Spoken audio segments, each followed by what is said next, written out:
What storylines do you need to follow as the Twins offseason gets underway? Despite the state of the team and the organization right now, there's actually still quite a few things going on that could make this offseason rather busy. And so today we are going to talk about some of those storylines. And first, I am going to start with just the storyline of the ownership group and even Derek Falvey, kind of the front office and ownership group together. In his exit interview with the media earlier this week, Derek Falvey himself was unclear on what monies are going to be available this offseason for payroll.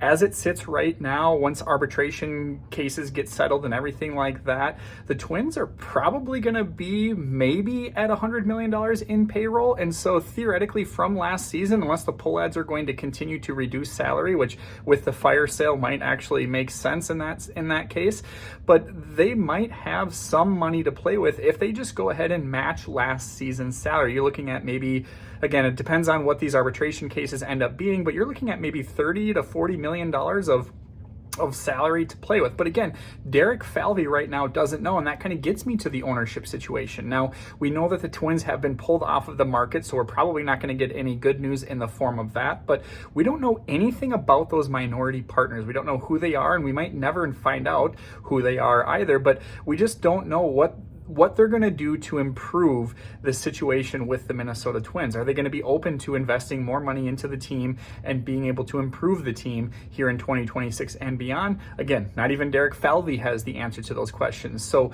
as the offseason progresses, it'll just be interesting to see if we get any sort of updates regarding the ownership situation, as well as how the front office is going to go. Earlier this week, Matthew Taylor on Twins Daily also brought up the point that Derek Falvey right now controls the business and baseball side of things. Those are two different jobs typically meant for two different people, and so that will be another thing to follow, is whether Derek Falvey continues to remain involved on both sides or if he leans more towards the business side or the baseball side. But one way or another, when we're just talking about the ownership group and the front office, there's a few storylines that you'll be needing to follow this offseason.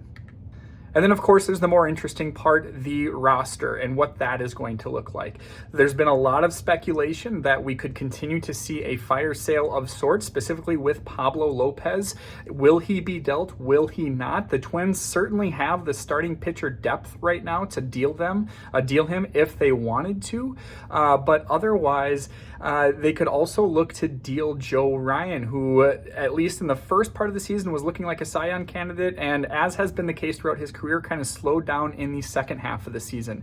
Now, theoretically, they could deal both of those names, and they would still have a kind of an up-and-coming rotation. They'd have Bailey Ober, who would then be the rotation ace, followed by Zebby Matthews, David Festa, Simeon Woods-Richardson, Taj Bradley, Mick Abel, as well as some guys down in the minors that we haven't seen yet, Corey Lewis, Andrew Morris. And so even if they were to deal their top two arms, they would still have some intriguing pitching depth in the starting rotation. So again, that's kind of one storyline to follow. If they don't deal those two arms, I just listed off like 7 guys who are all rotation candidates. So what does that mean for the odd guys out? Do they sit in AAA and make starts down there until they're needed? Or does somebody maybe transition to a bullpen role? Again, something to follow is the starting rotation this offseason. And speaking of the bullpen, right now we basically have Cole Sands and then a bunch of warm bodies in the bullpen.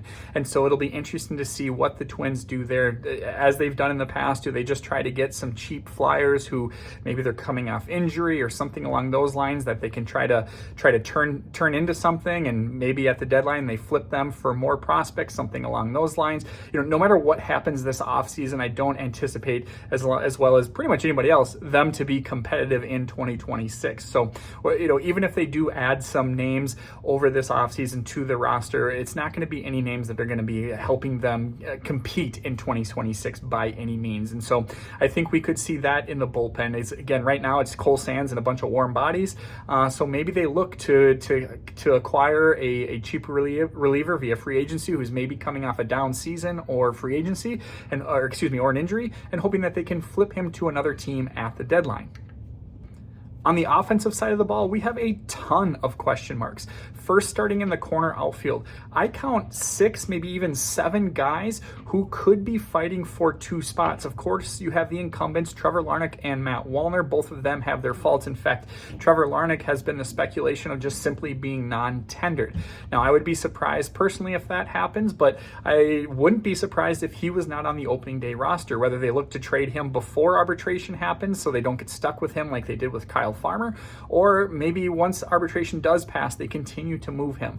One way or another, I wouldn't be surprised if they move on from Trevor Larnach before the 2026 season. But then behind them, you have the trade deadline acquisitions of James Outman and Alan Rodin. We didn't see a lot of Rodin because of his thumb injury, so I anticipate to see a lot of him in 2026. We saw pretty quickly why the Los Angeles Dodgers were willing to move the former Rookie of the Year candidate in James Outman. Just wasn't productive at all for the Twins. Honestly, could be a non-tender candidate himself. Will definitely be interesting to follow that. And then behind the trade candidates, we have the up-and-coming prospects of Emmanuel Rodriguez and Walker Jenkins. Now, they'll be invited to spring training on a non-roster invite, no doubt. Likely they are starting the year in St. Paul until there is an opening on the big league roster. But then aside from those 6 names, I'm going to move into the infield, and I'll start with Luke Keeschel just because he did not play very well at second. Of course, his offensive game was great. He provided a nice spark and kind of a reason for us to watch in the second half of the season after the trade deadline specifically. But his defensive, his skill set at second wasn't great, and his secondary position would be in the corner outfield. So that's a 7th name to add to the mix. And again, the outfield is just a mess in general. We don't really have a first baseman. Of course, there's Aaron Sabato, but they didn't even give him an opportunity in September to see if he could hack it at the major league level. He smashed down at St. Paul, but when he wasn't on, he was pretty off. And that's kind of the story of him. He's a lot of power, a lot of strikeouts. And so he probably is mostly a kind of 4A player where he's going to be pretty good in the minor leagues, but once he gets to the major leagues, he's probably going to be overmatched. Something similar to what we saw with like a Carson McCusker would be another name as an example there. Just a masher who, once you get to the big leagues, the pitchers are better. They take advantage of the holes in your swings, and all of a sudden you're not mashing anymore. So, but other than Aaron Sabato, they really don't have a true first base candidate.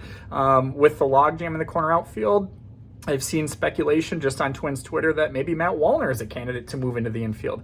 I highly doubt that, but I mean, he's got the big lumbering body of a first baseman, so I don't know, maybe they give it a shot just because of the log jam they have. And as we continue to move around the diamond, I go to shortstop. Again, the Twins don't really have a true major league shortstop on the roster. Of course, Brooks Lee got a big look once Carlos Correa was traded, and that didn't go very well offensively or defensively. And so it's to the point with Brooks Lee that he'll be competing for an active roster spot during spring training, and it's no guarantee that he starts the year with the Minnesota Twins. He might have to start the year with the Saints. And if that happens, then they're even shorter in depth at shortstop position. And so that's one position that I think this offseason they will look to acquire. Again, not because they're trying to compete and better the roster, but just simply because they need bodies at shortstop, at first base, and depending on what happens with Keeschel, maybe even at second.